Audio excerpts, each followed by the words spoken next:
Hi.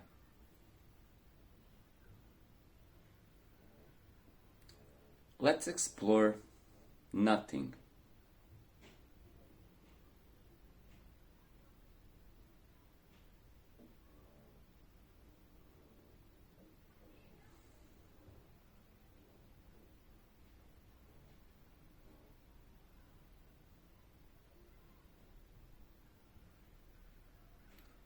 If you are seeking the ultimate power,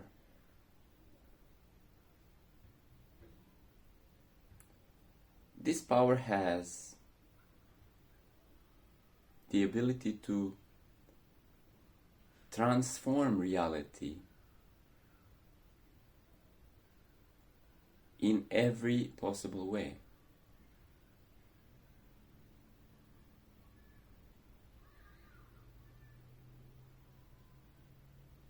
How is this power attained?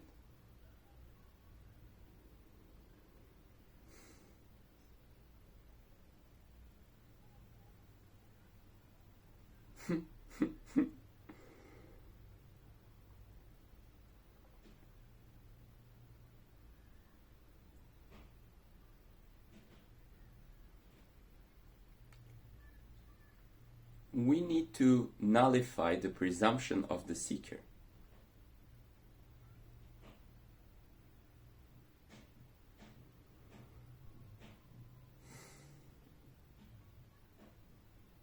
Let's say like this.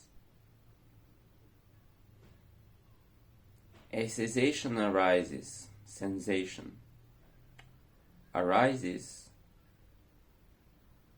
where I experience myself to exist.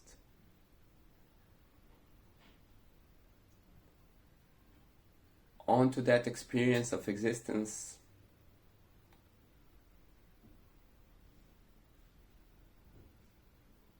there is an addition of the body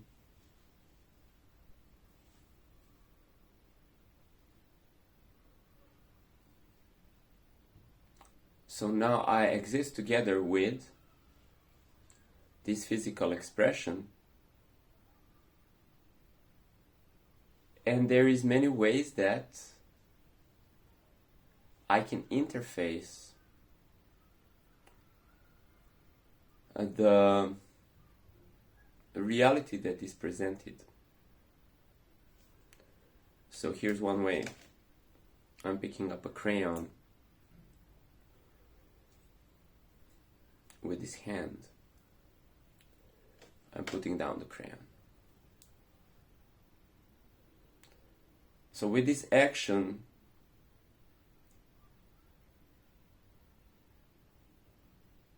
that the body does, there's also the subtitle or interpretation. I am picking up the crayon. I am putting down the crayon.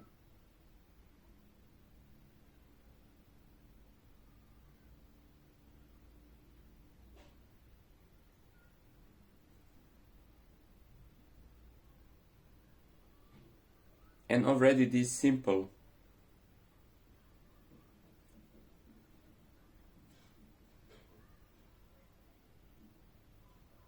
reality experience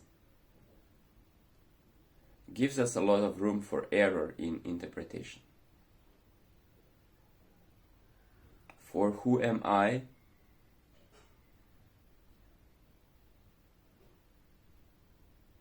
to handle the crayon?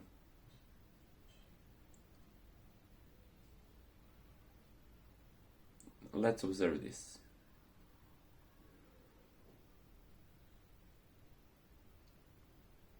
There is an arising of the feeling that I exist.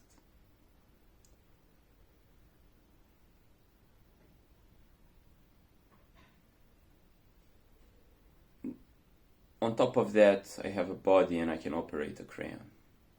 I have a power to operate a crayon.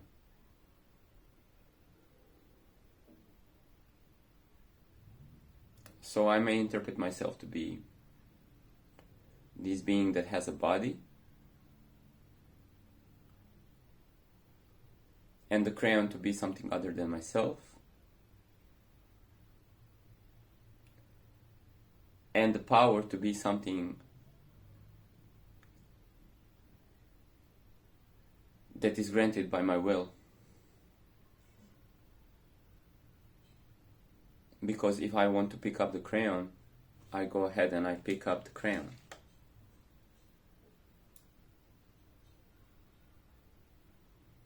Is this entirely true?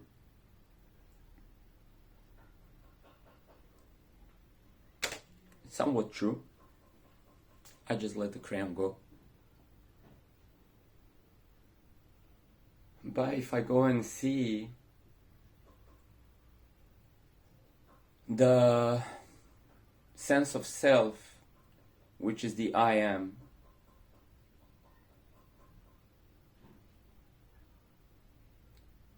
I could say on one level of investigation that I am is the universal self. At the same time, the universal self arises here as an individual self, meaning that the universal self experiences itself as this particular jiva or soul bubble, individuality, at the same time experiencing itself as you, and you. Okay. That's somewhat obvious. Or we have learned this presumption either from direct experience or spiritual information, metaphysical information.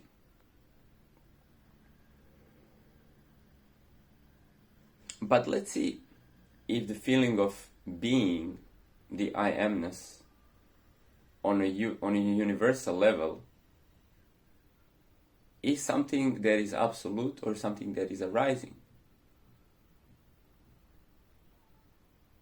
So the feeling of being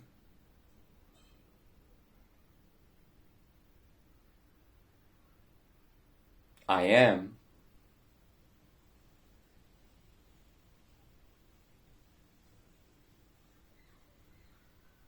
let's inquire if it can also be replaced by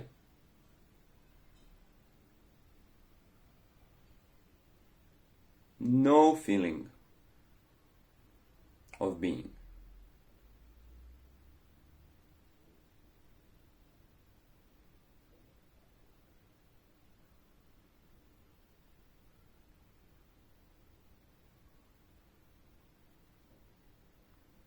Can we call that I am not? Maybe not really, because there wouldn't be any I am to claim that it is not.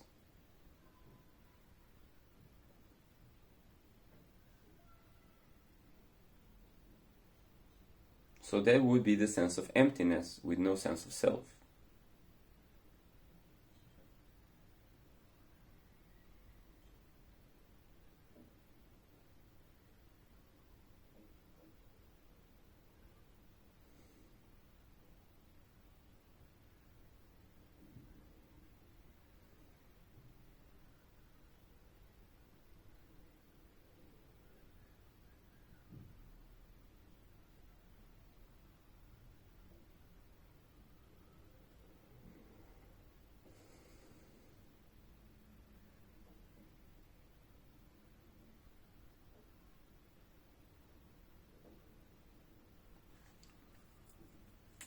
To ponder this state of non-being is a little bit dissociating, at least.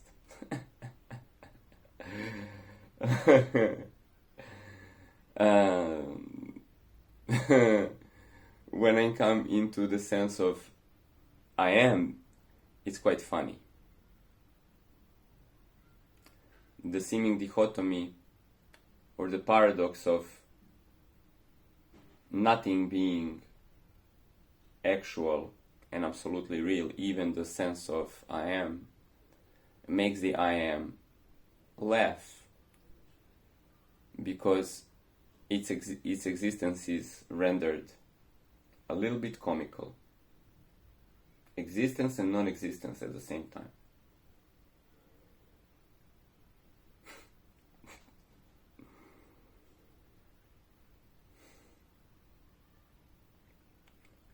So let's see who is seeking power to pick up the crayon.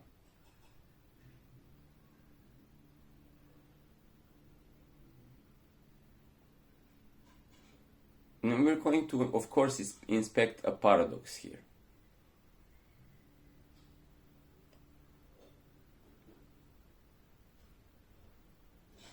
Let's say that the first paradox is nothing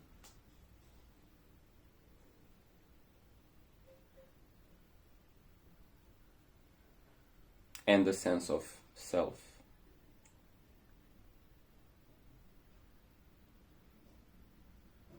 They are two natures of the same thing.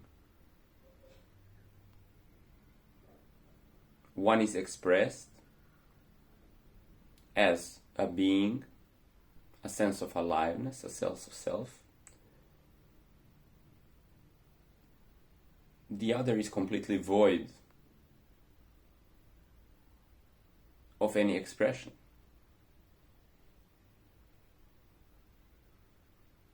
To the sense of self, there can be many layers added then, a continuation of expressions. So to the sense of I am, there is now a body appearing in the world of many objects.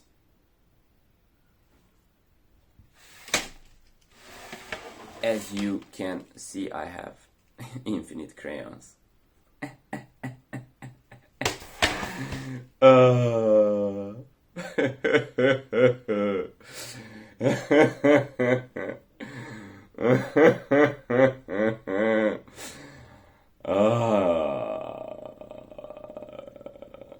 So many colors of the rainbow now create additional structures that appear in the arising of this experience.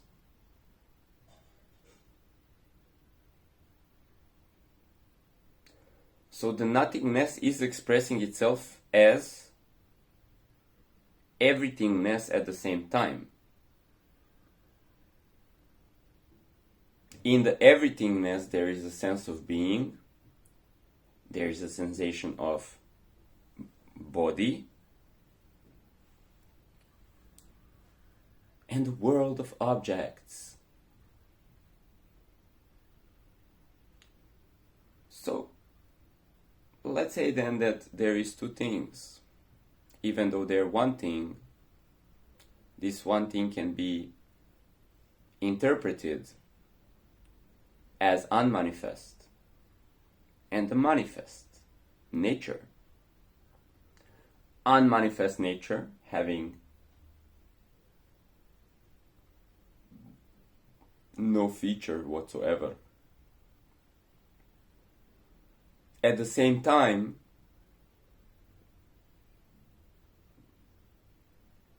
existing as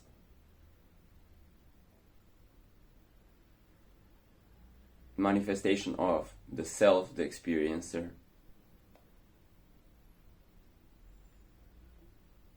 and the experience with all of its objects. Still, we need to maintain some aptitude.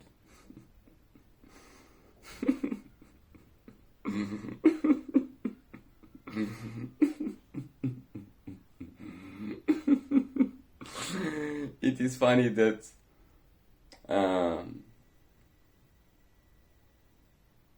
individual sense of intellect here does not even know the meaning of the word aptitude, so there's a little joke happening in this individuality that is observing and interpreting what is. So we just said aptitude and whatever that might mean. We need to maintain aptitude, okay? But the meaning of this transmission is to maintain the understanding that unmanifest and manifest are not two. We may separate them into different mental containers in order to create this linguistic immersion. But let's keep also awareness on the understanding that unmanifest and manifest are the same.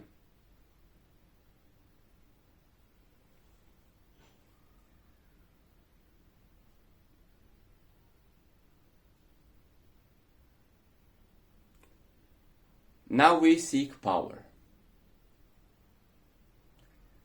So let's say it might be interesting to understand how to move a mountain. It's the same like picking up the crayon. Moving an actual physical mountain is the same as picking up the crayon. But it's a little bit different because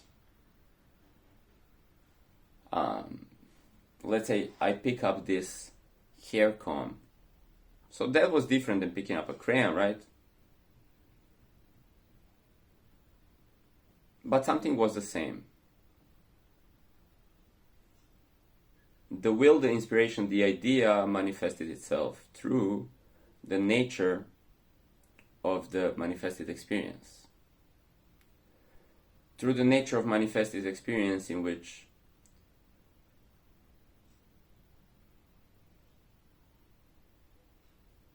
individualized awareness is interpreting reality. It sees the crayon, it wills the crayon to move. Individual awareness perceives the hair comb. It has the idea, the inspiration, the will for hair comb to move. Individual awareness is observing and interpreting reality. It wills the mountain to move.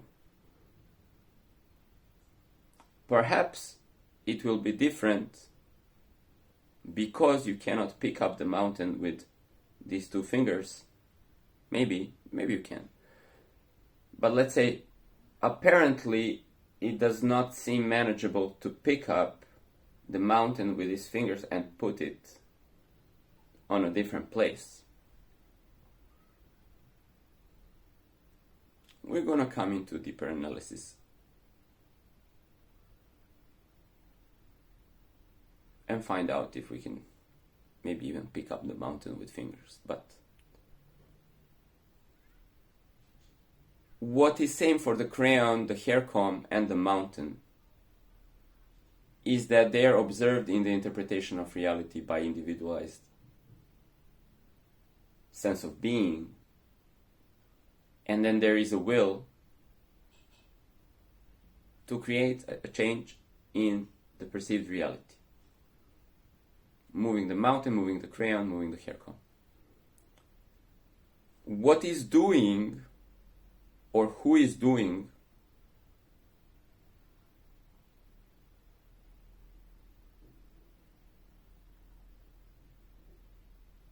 this change in what is presented as reality?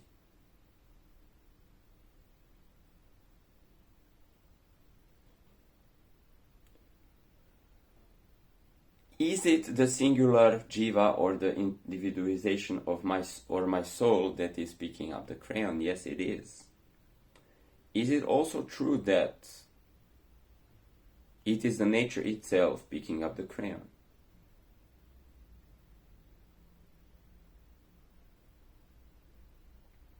Is it true that the individual jiva or the individual soul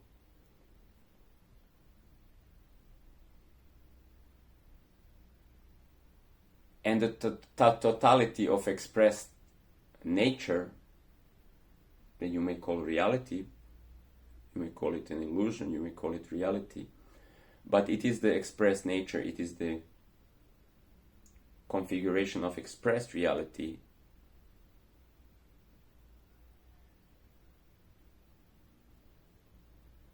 it is one organism, one organization in which Crayon Mountain and all the individual souls are individual parts of this one greater system.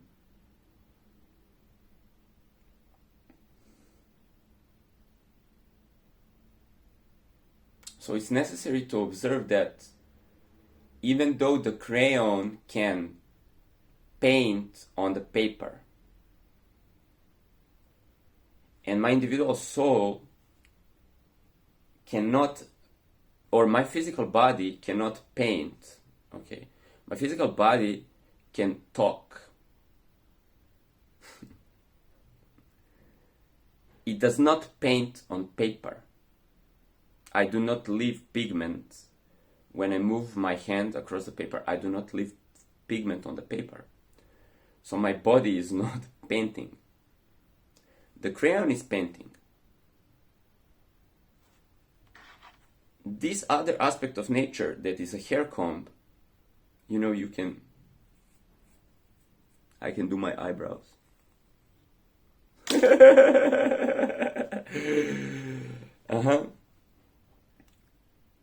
So the nature uses the subcompartment of the crayon to put pigment on the paper. The nature uses the subcompartment of this human body to express itself in words.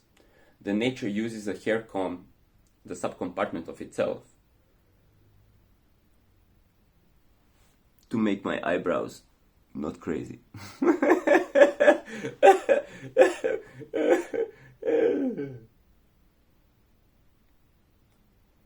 Of course,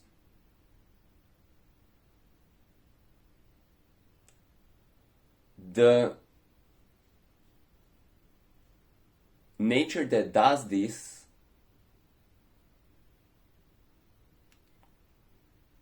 through its subcompartments or individual crayons, because here are different individual crayons, each of them is nature itself, but individualized is a different specific shade, so it has special quality. And so the individual souls are nature itself, each soul having a special quality.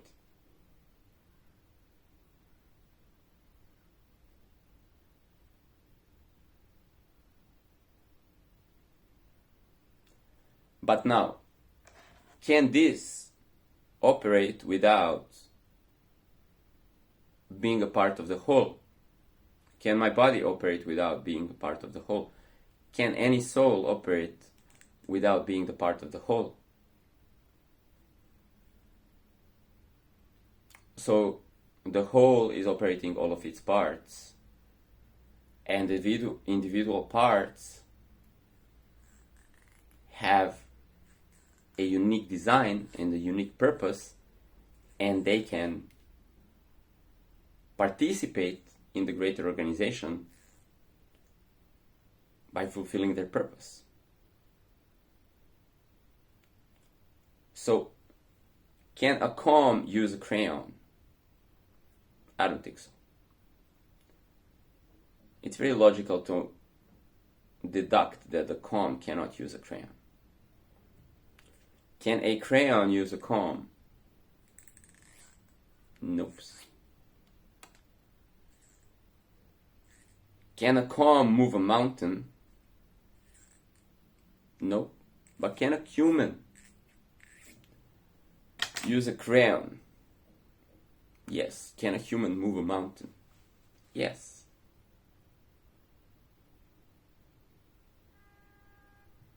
How to move a mountain? It's fun. You don't do it in the same way as you use the crayon. You do it through the faculty of reinterpreting reality. Let's call it that.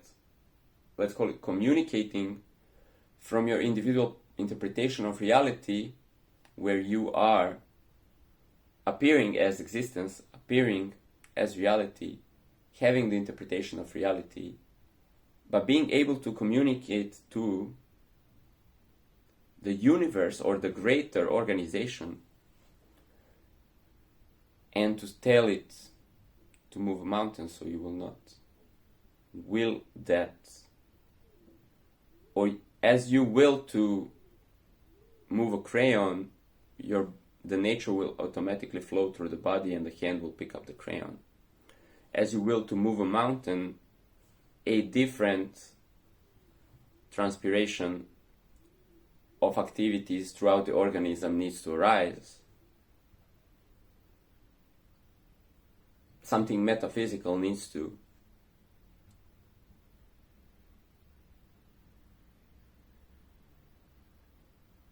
work its function, and then the mountain can move.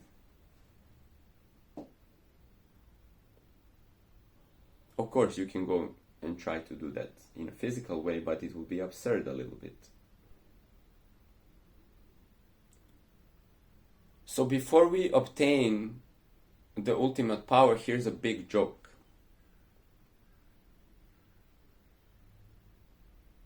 We need to answer this question: what am I? Who am I?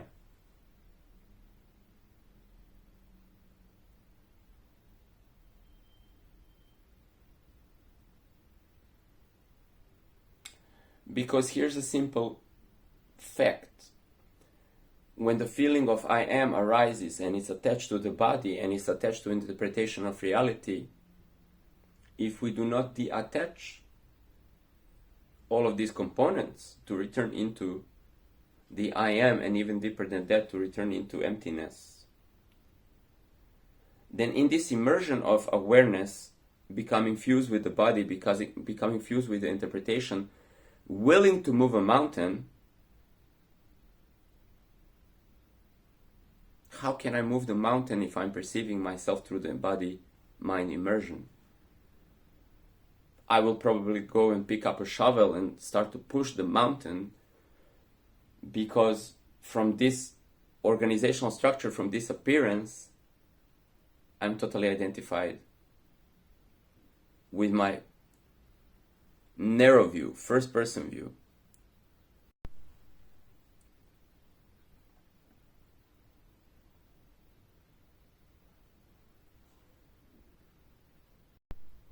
So how can I affect reality?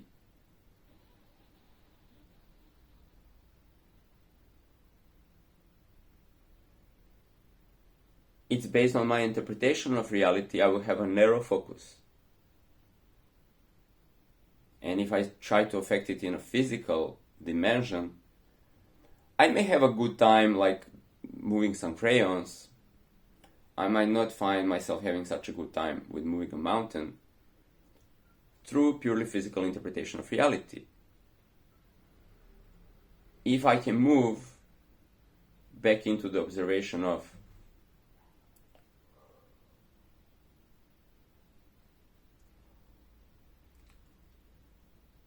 emptiness,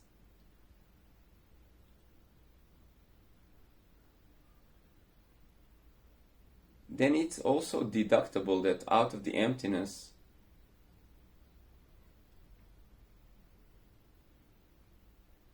arises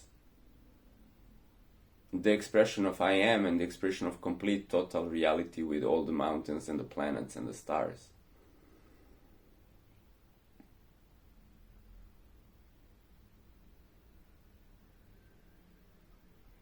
Also,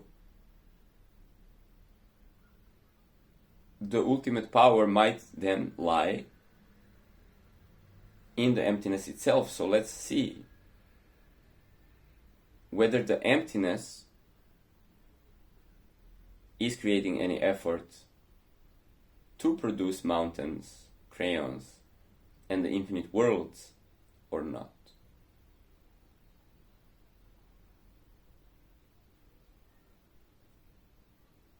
And the emptiness seemed to be void of effort.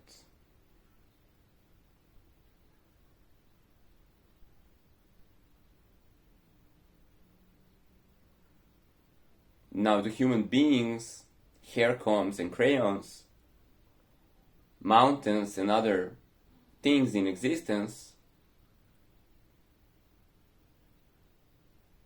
they are being experienced, and there might be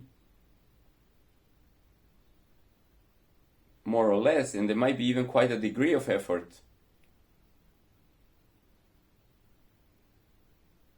for these particular units, subcompartments of nature, to stay in their form and shape. There might be even quite amount of effort for a crayon to just be physically consecrated. If you would inspect its organizational structure, its atoms, they might be exerting effort at all time.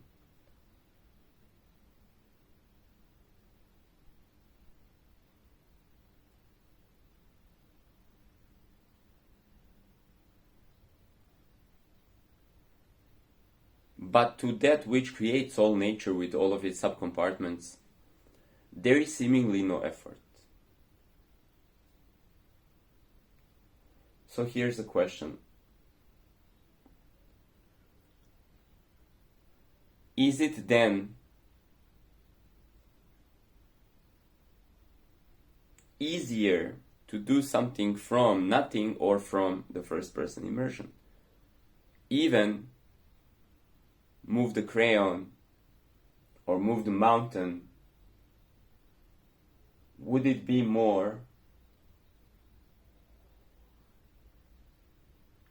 effortless to move the mountain as that which manifested each and every mountain in existence with no effort, or certain humans, ants, snails, rabbits, or whatever type of beings reorganizing the landscape? Who would have a more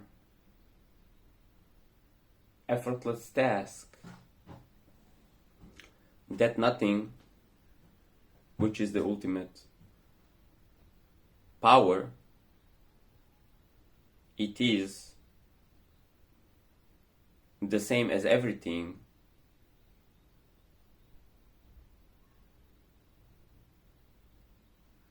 you could be also maybe asking everything, the manifested nature, to rearrange mountains. It would be kind of the same. You're going to the baseline of reality, and you're either talking to everything that is manifest or the unmanifest.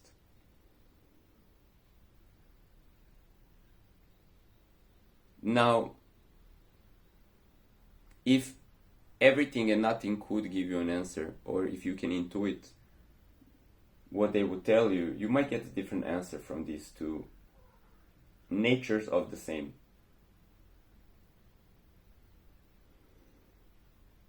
Nothing can be awfully silent and sort of disinterested in your individual endeavor.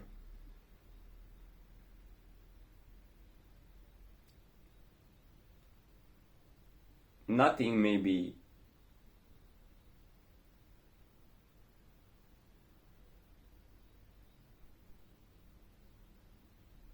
interpreted differently because it's up to your interpretation how the nothing expresses itself. It does express itself as everything, so it is then upon your individual interpretation how you invoke something out of everything or out of nothing.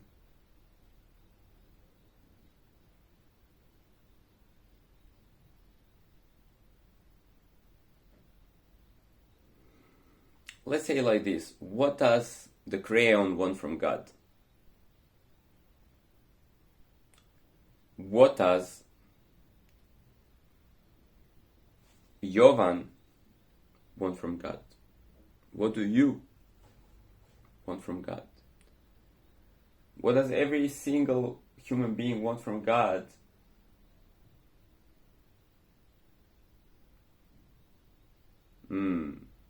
This might be based on interpretation of these unique individualities that are in themselves subcompartments of what we call God or everything. Let's not use the word God. Maybe that's also how we interpret. But we're using really cool words here, like everything as nature expressed as everything, and also nothing as nature that is not expressed. So nature, God, it's the same. At least I mean the same when I say God and nature.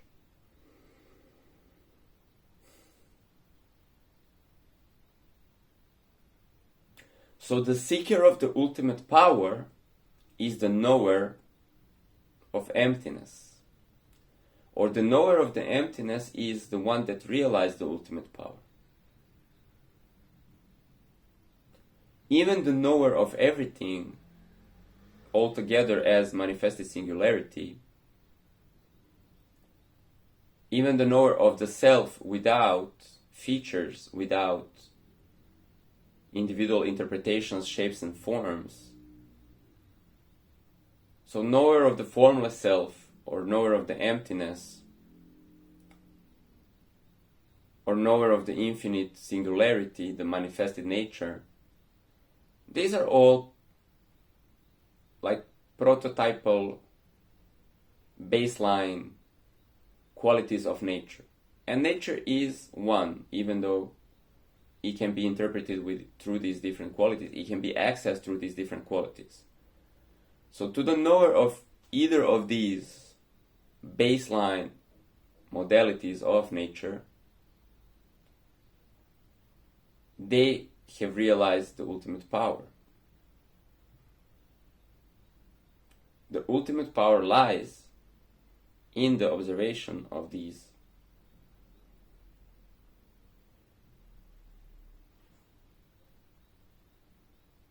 prototypal modalities.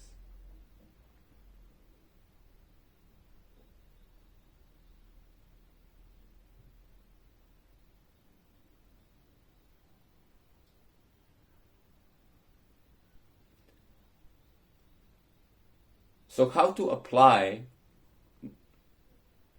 then the movement of a mountain?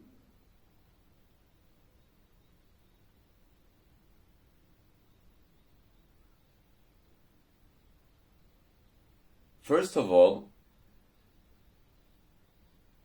we must allow the greater nature to perform this task. If we are delusional enough to think that we are this body, that the will of this task needs to be expressed through this body, now something flows through the body. When the will is to pick up the crayon, there is very natural to pick up the crayon. So the nature flows and the body picks up the crayon. That's very natural. The nature has many ways of doing things and many organizations. Something I cannot physically reach with my hands. I would be delusional to think that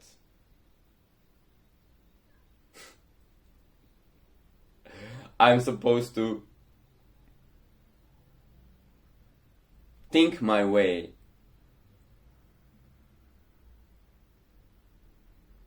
learn my way to this effect through my intellectual knowing or physical strength.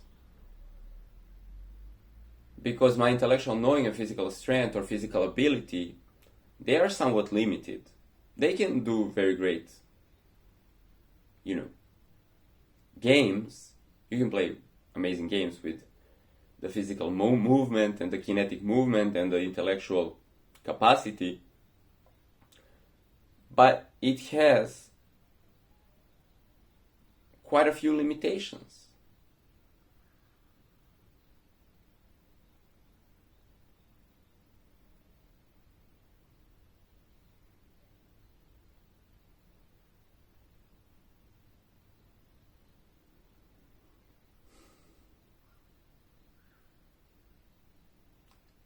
So employing the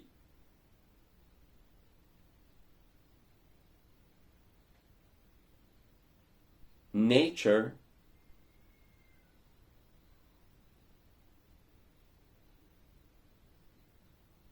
is made quite easier when we understand that the individual is a part of this nature, and that individual in itself is the nature. That in the micro jiva, in the microcosm of this individuality, there is nothingness, there is the self arising, and then there is the universe represented. In the human being, there is a representation of the complete universal algorithm manifested. We call it the microcosm. And this is quantumly entangled with the rest of it, the rest of the organization, the bigger nature, that is the outside world. So these two are the same, reflecting each other. So you could say that the larger nature, the manifest nature, interprets itself to every single jiva, through every single individuality, and then remixes or reinterpreting itself, it recreates itself. And when the individual jiva can reinterpret the meaning or the assumption of reality, then this transformation will also occur on the outer aspect of reality or the larger observed universe, because they are entangled in this way. Now, how do we multiply ourselves in the body? Nature does it. How do we breathe? Nature does it. How do we think? It happens naturally. How do we interpret reality? It happens naturally. So even what the jiva does, and the will of jiva is the will of nature, is the will of the unmanifest to become manifest, and then the will of that manifest self, or the I am, to continue to self-investigate and interpret itself and manifest itself as more and more and more configurations.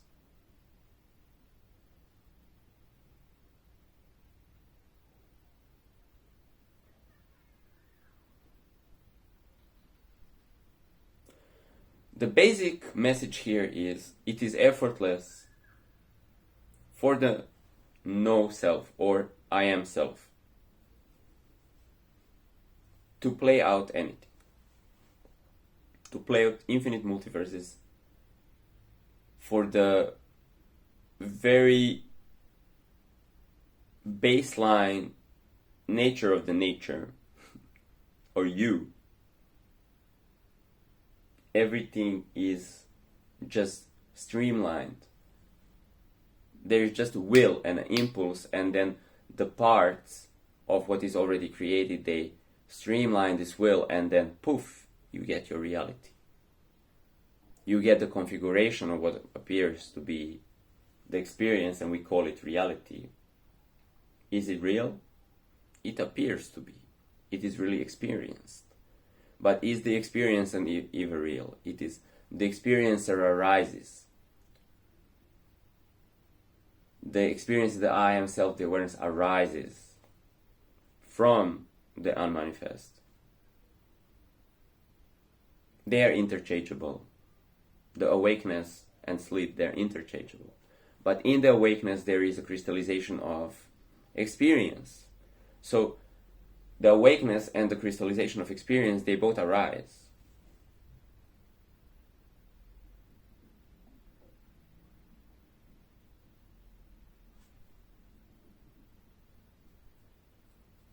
So the jiva can be delusional to its own nature,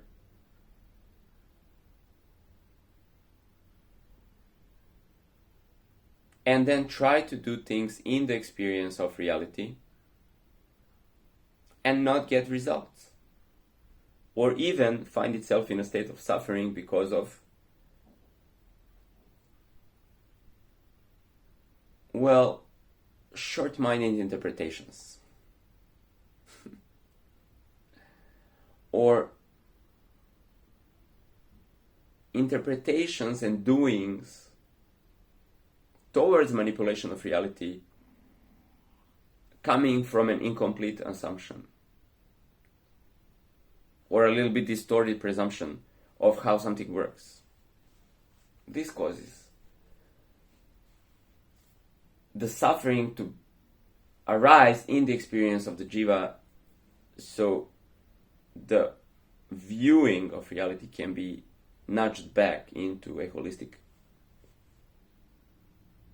perception, holistic understanding. And that's okay, you could say. The experiencer arises. The experience arises. In the experience, suffering arises as a mechanism to recrystallize the experience into a more wholesome, more playful experience.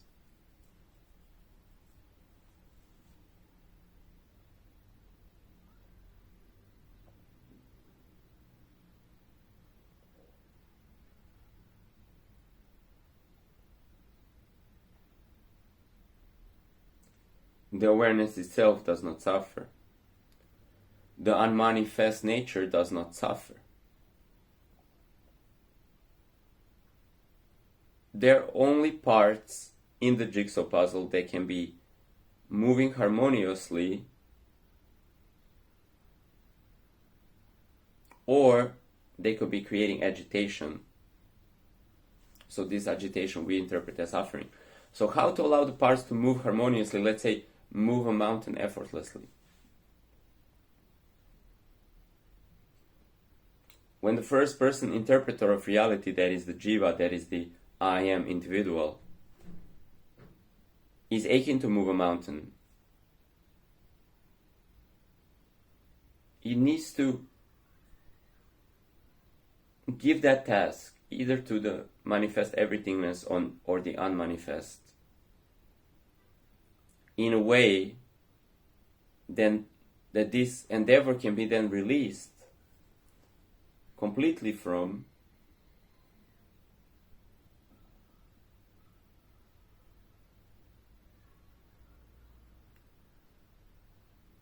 the identification with the idea, with the will, with the doer, or with the accomplished task. And this we call magic because it's simply flowing through a metaphysical arrangement of nature and how nature already works in the metaphysical. So we are being disidentified from the will, from the inspiration, from the task, and from the effort.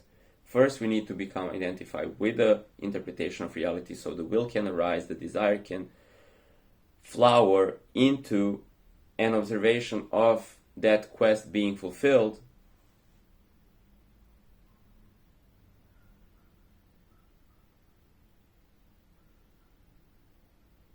And then we need to come back into emptiness. In doing so, we neutralize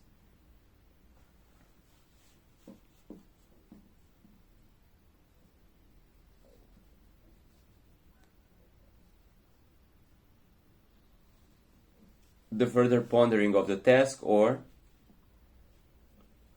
moving any more will or inspiration or action into the fulfillment of that quest.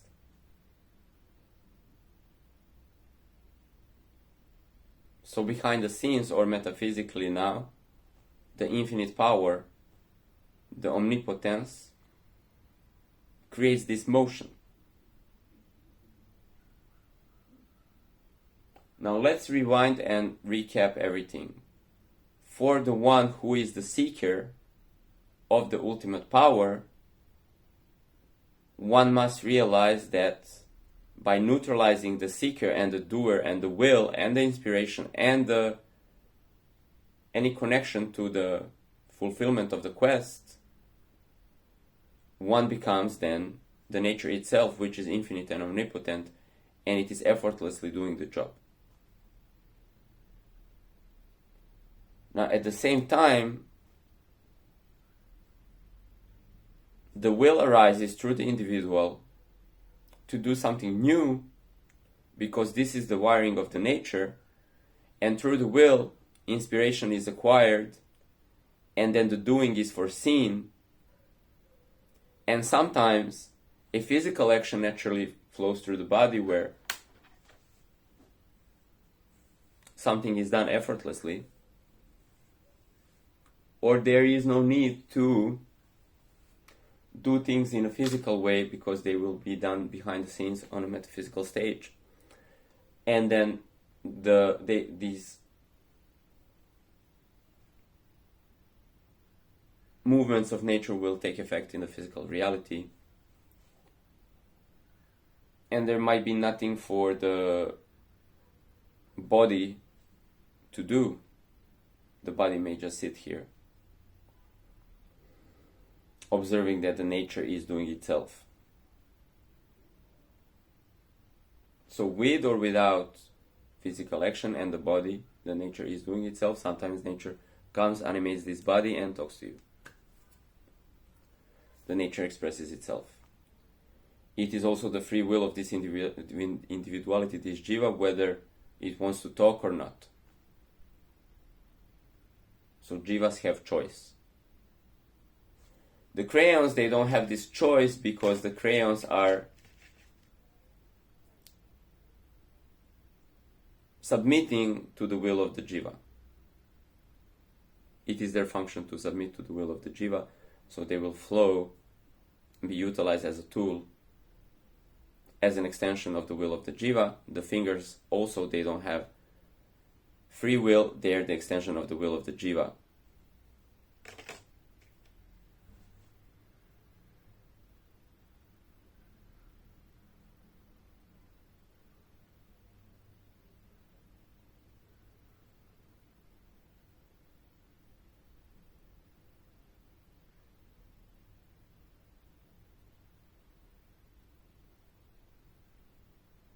So who is doing then the mountain? Who is doing the crayon?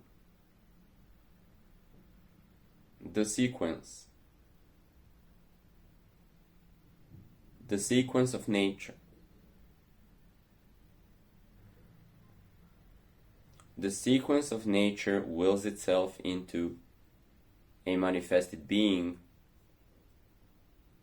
that crystallizes itself as the I am awareness that's infinitely projected, and all the crayons, all the mountains are crystallized in that awareness.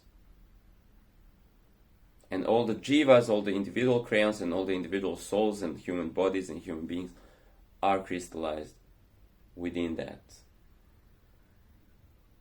It is always the nature doing itself. Human interpretation of reality may be based on I am this human and these are crayons, but then we need to see that as I am this human and that mountain is that mountain and these crayons are these crayons, I am also the nature.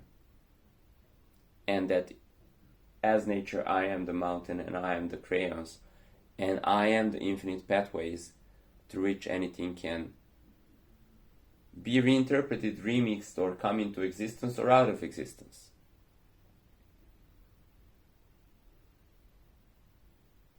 Technically speaking, as a nature, I have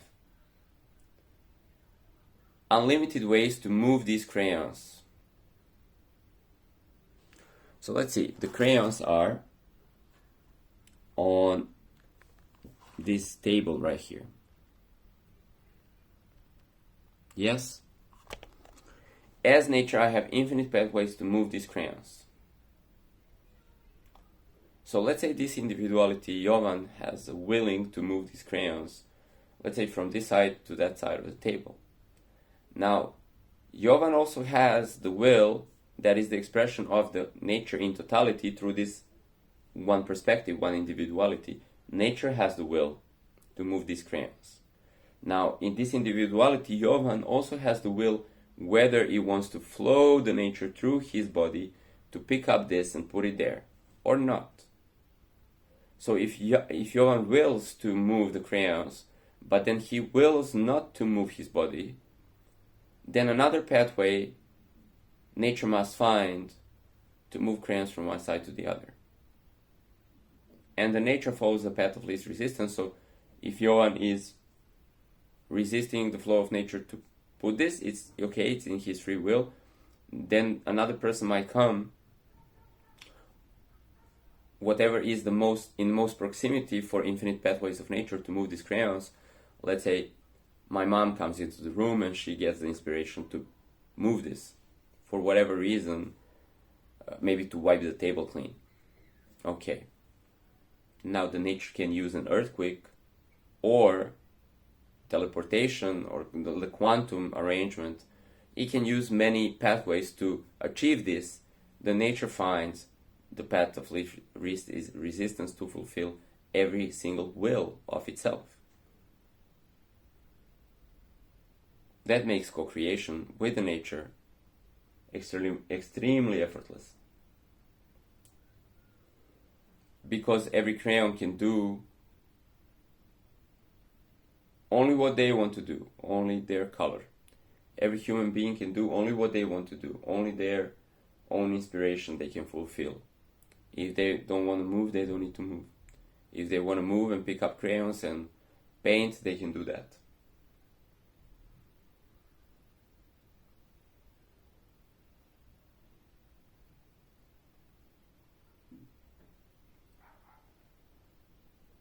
So how the nature moves a mountain, there are many ways. If you highly specify that you want the mountain moved right now, as you are the infinite self, you are the nature, and you are the unmanifest self or no self. If you claim that power that is not the power of your singular self, or yes it is, because your singular self is the reflection of the absolute self, either or, but you're not the body or the intellect or some kind of like subcapacity. You are a complete universe in itself as a human. So you are God. So you have the supreme power to even remix all the timelines that exist. You can even copy paste the whole universe and create your own version of that. There is no actually limitation to how you recreate this nature that is right now a process in existence. You can start to paint crayons on paper, or you can start to reinterpret the timelines, remix the timelines, or move mountains and edit the physical landscape.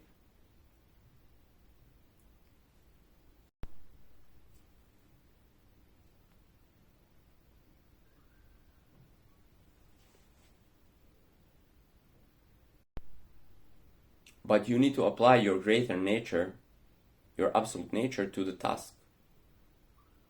Because what you are observing here in the physical reality has some limitation.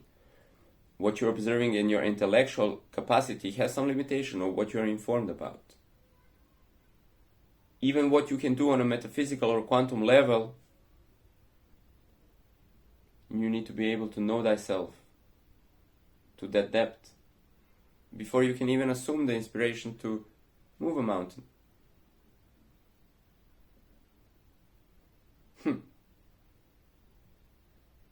Now, if you ask your innermost self, whether that be the singularity of the manifested nature or the void,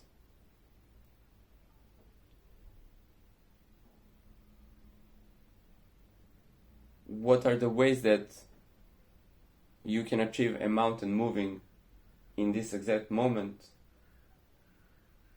from your greater nature, from your absolute omnipotence? There might be many ways. It might not even be important for you to choose how this happens. The greater simulation of reality may move some parts and give you that effect in the physical reality. and it may take instant effect. Okay, ponder this. I don't feel like talking anymore.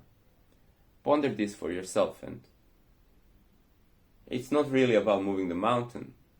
It might be, why not? Because we move crayons, we move mountains, whatever. It's the same. It might be about understanding how deep you are. How deep and powerful you are. Just how deep and powerful you are. Alright. See you in the emptiness.